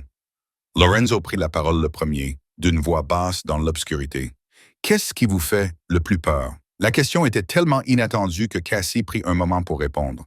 Elle y réfléchit. Ce n'était vraiment pas une réponse facile, mais c'était ce qui la hantait pendant ses nuits d'insomnie. « Que mon enfant n'ait nulle part où se sentir chez elle, » dit-elle lentement, chaque mot venant du plus profond de sa poitrine. « Que personne ne l'attende. Que personne ne veuille d'elle à part moi. Je serai tout ce qu'elle aura. Et je ne sais pas si je suffirai. Je ne sais pas si je pourrais lui offrir une belle vie ou si je ne ferais que l'entraîner dans la même spirale dans laquelle je suis prisonnière depuis toujours. » Silence. Lorenzo ne parlait pas, mais elle sentait qu'il écoutait vraiment, qu'il n'attendait pas simplement son tour. Puis il posa une autre question, d'une voix encore plus basse. « Avez-vous peur de moi? » Cassie leva les yeux et croisa son regard. Dans l'obscurité, Son regard n'était pas aussi froid qu'à la lumière du jour. Il était seulement fatigué et peut-être solitaire. Avant, oui, admit-elle, mais plus maintenant. Pourquoi? Cassie pencha la tête et l'observa longuement avant de répondre. Parce que je vous vois. Je te vois vraiment, dit-elle d'une voix douce mais ferme, derrière tous les ordres, les gardes, ses pièces. Toi aussi tu as peur. Comme l'ombre de ce premier jour. Tu construis des murs si hauts que personne ne peut s'approcher. Mais à l'intérieur de ces murs, tu n'es qu'un homme qui essaye de ne plus jamais être blessé. Lorenzo posa son whisky sur la table. Il la regarda, et à cet instant, le masque qu'il portait depuis 24 ans sembla se fissurer. Il la fixa comme si elle lui avait enfoncé un couteau dans la poitrine. Non pas pour lui faire mal, mais pour ouvrir une porte qui était restée fermée pendant longtemps. Personne ne m'a jamais dit ça, dit-il d'une voix rauque. Cassie esquissa un petit sourire, son premier depuis des jours. Peut-être que personne n'avait osé. Le silence s'installa entre eux. Mais c'était un silence différent maintenant. Pas une distance, mais une compréhension. Deux étrangers se voyant dans l'obscurité, voyant les blessures qu'ils cachaient et ne s'enfuyant pas. Cassie se leva, avec l'intention de retourner dans sa chambre, mais Lorenzo lui prit la main. Doucement, sans la forcer, juste une demande silencieuse. « Reste », dit-il d'une voix basse comme un souffle. Cassie baissa les yeux vers sa main, qui tenait la sienne, chaude et légèrement tremblante. Puis elle se rassit. Ils ne parlèrent plus beaucoup après cela. Ils restèrent simplement assis dans la cuisine sombre éclairée par le clair de lune. Deux personnes seules trouvant un peu de paix dans la présence de l'autre. Et ils restèrent ainsi dans un silence doux, jusqu'à ce que les premières lueurs de l'aube pénètrent par la fenêtre et baignent toute la pièce d'une lumière dorée. 2 jours après cette nuit dans la cuisine, Lorenzo quitta le domaine en fin d'après-midi. Il ne dit à personne où il allait, se contentant de donner à Derrick l'ordre de préparer la voiture et ses 6 gardes les plus fidèles. Cassie regarda le convoi noir brillant franchir les grilles depuis la fenêtre de sa chambre, et elle sut que ce n'était pas un voyage d'affaires ordinaire. Il y avait quelque chose dans la façon dont Lorenzo se déplaçait ce matin-là, dans le fait qu'il ne la regardait pas lorsqu'il passait devant elle, dans la tension qui pesait sur ses épaules. Elle avait appris à reconnaître ces signes. Il allait régler quelque chose, et elle savait que cela avait un rapport avec elle. Le convoi s'arrêta devant un restaurant italien situé à la périphérie, loin des rues résidentielles, un endroit fermé depuis des années, mais conservé comme terrain neutre pour les réunions dont personne ne voulait parler. Lorenzo sortit de la voiture, Derek et 6 gardes se placèrent autour de lui et ils entrèrent. Le restaurant était sombre, éclairé seulement par quelques lampes au centre où une table avait été dressée. Bennett Caruso était assis là, les cheveux argentés lissés en arrière, les yeux perçants observant Lorenzo entrer avec l'intérêt satisfait d'un serpent étudiant sa proie. Vince se tenait derrière son père, les bras croisés, un sourire suffisant aux lèvres. Lorenzo. Bennett prit la parole le premier, la voix empreinte d'une fausse amitié. « Cela fait longtemps depuis les funérailles de ton père, n'est-ce que pas? » Lorenzo ne s'assit pas. Il resta debout, le visage impassible, le regard froid comme la glace. « Tu as envoyé des hommes chez moi. Tu as menacé mes proches. » Bennett haussa les épaules comme s'il discutait de la météo. Ce n'est qu'une femme de ménage enceinte, une inconnue. Elle n'a ni famille ni pouvoir. Pourquoi un Valentin se soucierait-il d'une personne comme elle? Cela ne te regarde pas, répondit Lorenzo d'une voix dénuée d'émotion. Bennett rit, un son sec dans le restaurant vide. Tu as une faiblesse maintenant, Lorenzo. Après toutes ces années, après tout ce que ton père t'a enseigné, tu laisses une femme devenir ta faiblesse. Il pencha la tête, le regard perçant. Ton père serait déçu. Lorenzo s'approcha lentement, pas à pas, jusqu'à ce qu'il ne soit plus qu'à quelques mètres de Bennett. Vince se raidit, la main glissant vers sa ceinture, mais Bennett leva la main pour l'arrêter. Lorenzo se pencha, posa les 2 mains sur la table et se pencha en avant jusqu'à ce que son visage soit à quelques centimètres de celui de Bennett. Lorsqu'il parla, sa voix était si basse qu'elle ressemblait presque à un murmure, mais chaque mot avait le poids du tonnerre. « Écoute-moi, Bennett, je ne le dirai qu'une seule fois. » Il fit une pause, laissant le temps à son interlocuteur d'assimiler ce qui allait suivre. « Touche-la encore une fois, et j'exterminerai toute la lignée des Caruso. Ce n'est pas une menace, c'est une promesse. Il pencha légèrement la tête, ses yeux gris aussi froids que l'hiver. « Tu me connais. Tu sais que je peux te le faire. Tu sais que je n'hésiterai pas. » Bennett regarda Lorenzo dans les yeux, et pour la première fois de sa vie, il vit quelque chose qu'il n'avait jamais vu chez le fils de son vieil ennemi. Pas de la colère, pas de la haine, mais une volonté de tout brûler, de mettre le feu au monde entier si nécessaire. Aucune hésitation, aucun regret. Ce n'était pas le Lorenzo Valente que Bennett croyait connaître, celui qui était froid et calculateur. C'était un homme qui avait quelque chose à perdre et qui était prêt à tout pour le protéger. Bennett resta silencieux pendant un long moment, réfléchissant. Il avait vécu assez longtemps pour savoir quand pousser et quand reculer, et c'était le moment de reculer. « Très bien, dit-il finalement, d'une voix qui n'était plus provocante. Elle ne vaut pas une guerre. » Lorenzo se redressa et regarda Bennett d'un regard dur et glacial. « C'est vrai. Partez et ne laissez plus vos hommes s'approcher de ma propriété. » Il se retourna et sortit sans se retourner. Lorsque Lorenzo revint à la propriété, la nuit était tombée. Les lumières de la maison étaient allumées et quelque part dans l'obscurité, une silhouette était assise sur les marches du perron. Cassie était assise là, les deux mains sur le ventre, les yeux fixés sur la route menant au manoir. Elle ne savait pas ce qu'elle attendait. Elle savait seulement qu'elle ne pouvait pas rester assise dans sa chambre, qu'elle ne pouvait pas lire, qu'elle ne pouvait rien faire tant qu'il n'était pas revenu. Lorenzo s'arrêta devant elle et baissa les yeux. Son visage ne trahissait aucune émotion, mais la tension dans ses épaules avait disparu. « Où es-tu allé ?» demanda Cassie doucement. « Régler un problème. » Cassie le regarda dans les yeux et comprit que quelque chose s'était passé, quelque chose dont elle n'avait pas besoin de connaître les détails, quelque chose qui appartenait au monde sombre dans lequel il vivait. Elle ne posa pas d'autres questions. « Merci, dit-elle simplement. Lorenzo l'observa longuement. « Tu n'as pas besoin de savoir ce que j'ai fait. »« J'en sais assez, » dit Cassie. Lorenzo hocha légèrement la tête, puis la dépassa et entra dans la maison. La menace avait été neutralisée. Cassie était en sécurité. Mais lorsqu'elle se leva et le suivit dans la maison, elle sut que quelque chose avait changé entre eux. Et ils le savaient tous les deux. Une semaine s'était écoulée depuis la confrontation avec Bennett Caruso. La vie dans le manoir Valente avait trouvé un nouveau rythme. Un rythme auquel Cassie n'aurait jamais pensé s'habituer. Elle occupait toujours la chambre dans la maison principale, juste à côté de celle de Lorenzo. Personne ne lui avait suggéré de déménager. Elle ne l'avait pas demandé. Cela semblait être un accord tacite qu'ils avaient tous deux accepté sans jamais le formuler.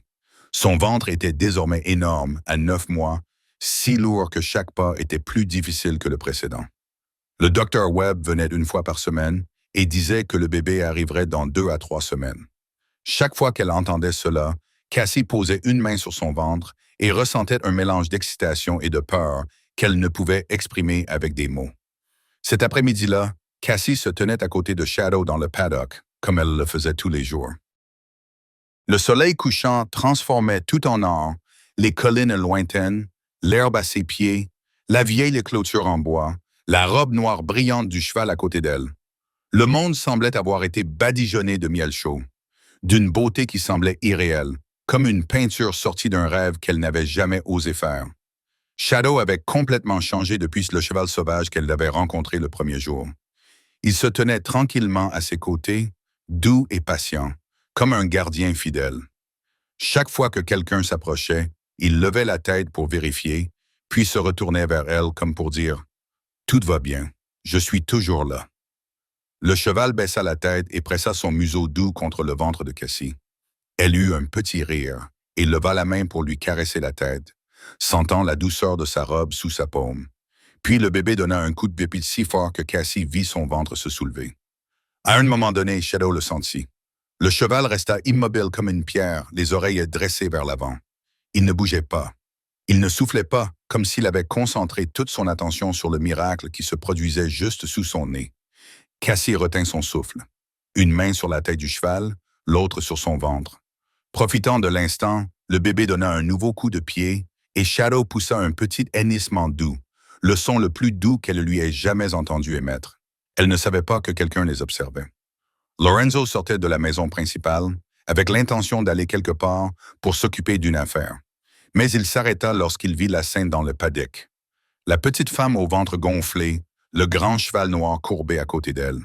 La lumière du soleil couchant les enveloppait comme un halo. C'était si beau qu'il en oublia comment respirer. Ses pieds se mirent en mouvement avant qu'il n'ait pu leur en donner l'ordre. Il marcha vers eux à travers la porte du paddock, sur l'herbe séchée par le soleil, jusqu'à ce qu'il ne soit plus qu'à quelques mètres. Cassie leva la tête au bruit des pas. Et quand elle le vit, elle ne sembla pas surprise, comme si elle savait qu'il viendrait, comme si elle l'attendait sans s'en rendre compte. « Il peut sentir le bébé, dit-elle, la voix pleine d'émerveillement et de joie.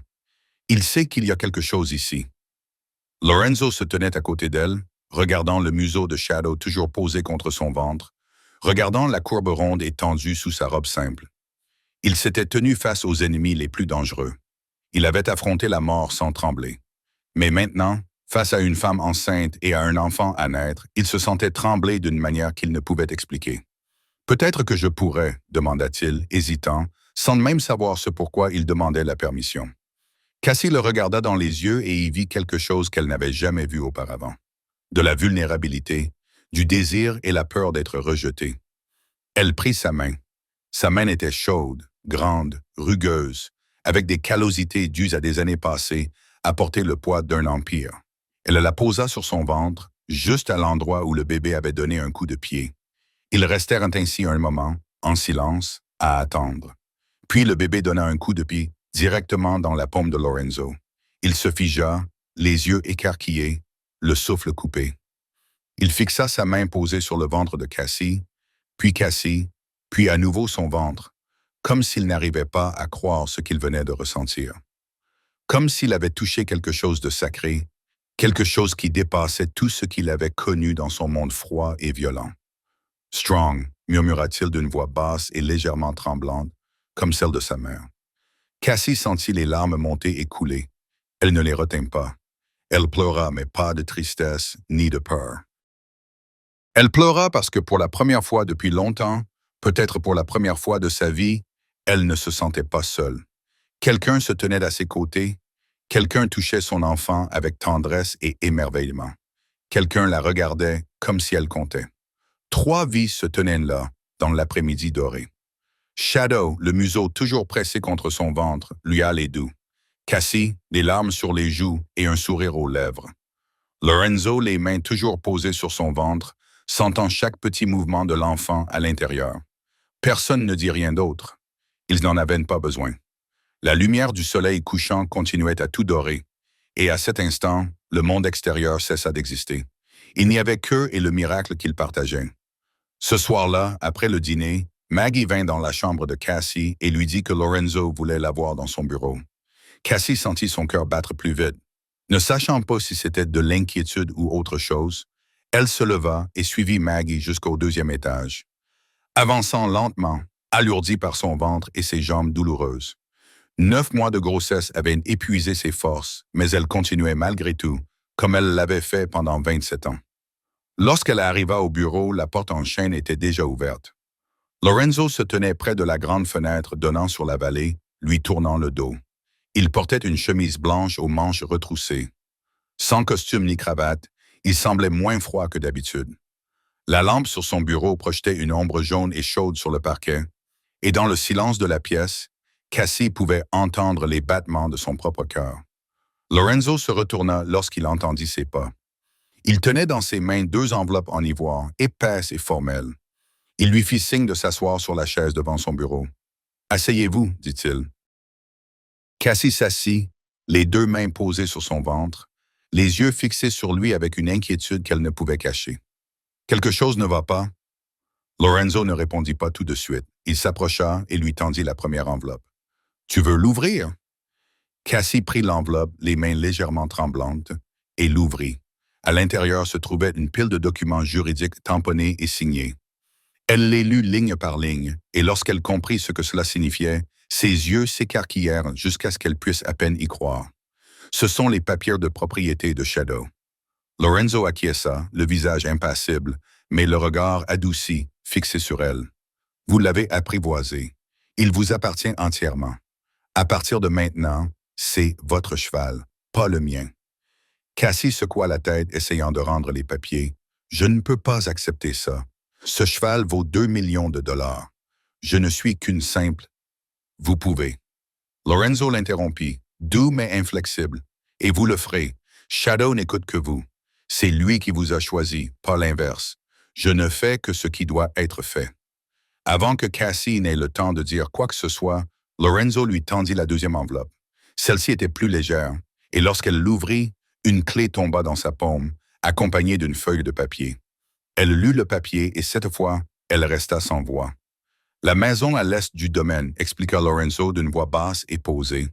Je l'ai fait rénover la semaine dernière. 3 chambres, une pour vous, une pour le bébé, une d'appoint, une cuisine privée, une salle de bain privée, une entrée privée. Vous aurez votre propre espace. Cassie fixa la clé dans sa main, petite et froide, mais porteuse du poids d'un monde entier. Lorenzo, je ne peux pas. Pas de loyer, continua-t-il comme si elle n'avait rien dit. Pas de conditions, pas de contraintes, juste un foyer pour toi, pour ton enfant, un endroit que tu peux considérer comme tien. Cassie se leva, la clé toujours dans la main, et s'approcha. Elle s'arrêta devant lui, levant les yeux vers l'homme qui l'avait sauvé, protégé, qui lui avait donné plus que quiconque ne lui avait jamais donné. « Pourquoi, murmura-t-elle, pourquoi fais-tu tout cela? Je ne suis qu'une femme de ménage. Je n'ai rien à vous offrir. Je n'ai rien. » Lorenzo se retourna vers la fenêtre, fixant la nuit dehors. Il resta silencieux pendant un long moment. Assez longtemps pour que Cassie pense qu'il ne répondrait pas. Puis il parla, d'une voix basse et avec une émotion qu'elle ne lui avait jamais entendue auparavant. Fragile, honnête, réelle. Parce que vous m'avez rappelé quelque chose que je pensais avoir oublié. Il fit une pause et prit une profonde inspiration. Cette force n'a pas besoin de cruauté. Pendant 24 ans, j'ai cru que pour être fort, je devais être froid. Pour survivre, je devais être impitoyable. Mais tu es entré dans ce paddock avec un morceau de sucre dans la main. Et tu as fait ce que 15 hommes armés de cordes et de force n'avaient pas réussi à faire. Il se retourna vers elle et dans ses yeux, elle vit quelque chose qu'elle avait déjà vu dans la cuisine. Cette nuit où elle n'avait pas dormi. L'épuisement, la solitude et une petite lueur d'espoir tenace. Tu m'as appris que la douceur est une forme de courage. Que ce dont j'ai besoin, ce n'est pas d'un mur plus haut pour empêcher tout le monde d'entrer. Et c'est une porte pour laisser quelqu'un entrer.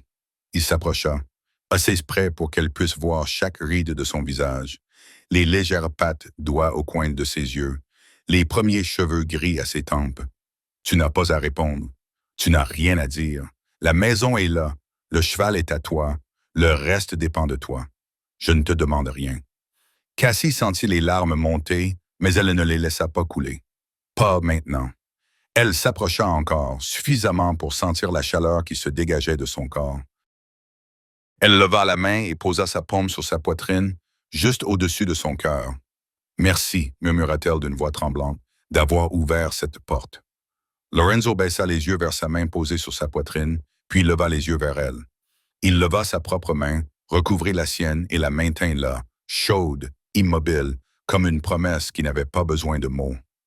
Ils restèrent ainsi dans le bureau silencieux, sous la lumière jaune de la lampe, la nuit pressée contre la fenêtre. Pas de baiser, pas d'étreinte, mais c'était suffisant. Plus que suffisant. Le lendemain, en fin d'après-midi, le coucher de soleil déversait son or brillant sur la vallée de Napa. Le ciel passait du bleu à l'orange, comme une peinture que la nature avait réalisée spécialement pour cet instant. Les collines s'étendaient au loin. Les vignobles s'alignaient en rangées ordonnées. Les chênes anciens se dressaient immobiles dans la dernière lumière du jour. Tout était calme. Tout était si beau qu'il était presque impossible de respirer. Cassie se tenait à côté de Shadow dans le paddock, caressant le cou du cheval noir, sentant sa chaleur sous sa paume. Elle avait tellement changé depuis le premier jour où elle avait mis les pieds dans ce domaine. Elle n'était plus la femme invisible qui essayait de survivre au jour le jour. Elle avait trouvé un endroit qui lui appartenait, un toit au-dessus de sa tête et peut-être quelqu'un sur qui s'appuyer. Lorenzo se tenait à côté d'elle, silencieux mais présent. Il ne disait rien. Il n'en avait pas besoin. Il lui suffisait d'être là, avec elle, dans le soleil couchant doré. Quelque part dans la maison principale, la vie continuait comme d'habitude. Rosa préparait le dîner dans la cuisine. Maggie vérifiait le programme du lendemain. Derrick organisait les rotations des gardes. Et le travail d'un empire attendait toujours l'attention de Lorenzo. Mais ici, dans ce paddock, rien n'avait d'importance à part cet instant. Rien n'avait d'importance à part ces trois vies qui se tenaient ensemble dans les derniers rayons du soleil. Shadow baissa la tête vers Cassie, comme il l'avait fait le premier jour lorsqu'elle avait posé le morceau de sucre sur sa paume ouverte, comme il l'avait fait chaque jour depuis. Un geste de confiance, une reconnaissance qu'elle était celle qu'il avait choisie, celle à qui il appartenait. Lorenzo regarda le cheval, puis la femme debout à côté de lui, la petite femme au ventre de 9 mois, aux cheveux châtains qui flottaient doucement dans le vent du soir, aux yeux calmes qu'il avait aimés dès le premier instant où il les avait vus, même s'il ne savait pas encore que c'était de l'amour. Puis, lentement, délibérément, Lorenzo baissa lui aussi la tête. Ce n'était pas un signe de capitulation, ni un signe de faiblesse face à la force, mais un signe de respect. Le respect pour la femme qui lui avait appris que la véritable force ne résidait pas dans les murs qu'il avait construits, mais dans la porte qu'il avait osé ouvrir. Cassie le regarda baisser la tête et son cœur se serra. Elle tendit la main et la posa sur la sienne. Chaude, ferme, réelle. « Merci », murmura-t-elle. 2 mots, seulement 2, mais ils renfermaient tout un univers. Merci de l'avoir sauvé. Merci de l'avoir protégé. Merci de lui avoir donné un foyer. Et surtout, merci de l'avoir vue. De l'avoir vraiment vue alors que le monde la traitait comme si elle n'existait pas. Lorenzo ne dit rien. Il se contenta de tourner sa main, d'entrelacer ses doigts avec les siens et de la serrer fort. Ils restèrent ainsi, tandis que le soleil se couchait lentement dans un monde où ils étaient seuls, avec le cheval noir à leur côté. À cet instant, rien d'autre n'avait d'importance. Ni l'Empire, ni les ennemis, ni le passé douloureux, seulement le présent, seulement eux. Et cela suffisait. Car l'amour n'arrive pas toujours avec des feux d'artifice éclatants. Parfois, il arrive tranquillement, comme un morceau de sucre dans la paume d'une main ouverte. Et il change tout. Voici l'histoire d'une femme enceinte qui a apprivoisé non seulement un cheval sauvage, mais aussi un homme qui avait oublié comment faire confiance. Cette histoire nous enseigne une leçon profonde sur la vie. La véritable force ne réside pas dans la cruauté ou la froideur, mais dans la douceur et la patience. Parfois, pour guérir les blessures les plus profondes, nous n'avons pas besoin de violence ou de pouvoir. Nous avons seulement besoin d'un cœur qui comprend et d'une main tendue avec amour. Tout comme Casey l'a fait avec Shadow et Lorenzo, chacun de nous a la capacité d'apporter la paix aux âmes effrayées si nous sommes suffisamment patients et courageux pour ouvrir notre cœur. Que vous inspire cette histoire? Avez-vous déjà rencontré quelqu'un qui cache sa peur derrière une apparence forte? Croyez-vous que la douceur peut changer même les cœurs les plus froids? Partagez vos impressions dans les commentaires ci-dessous. Nous aimerions connaître votre opinion. Si cette histoire vous a touché, abonnez-vous à la chaîne, cliquez sur j'aime et partagez cette vidéo avec vos proches. Chaque abonnement, chaque j'aime, chaque partage est un immense encouragement qui nous aide à vous proposer chaque jour des histoires enrichissantes. Nous souhaitons à tous ceux qui regardent cette vidéo une bonne santé, une vie joyeuse et une paix quotidienne. Merci d'avoir pris le temps de nous écouter. Au revoir et à bientôt dans la prochaine vidéo.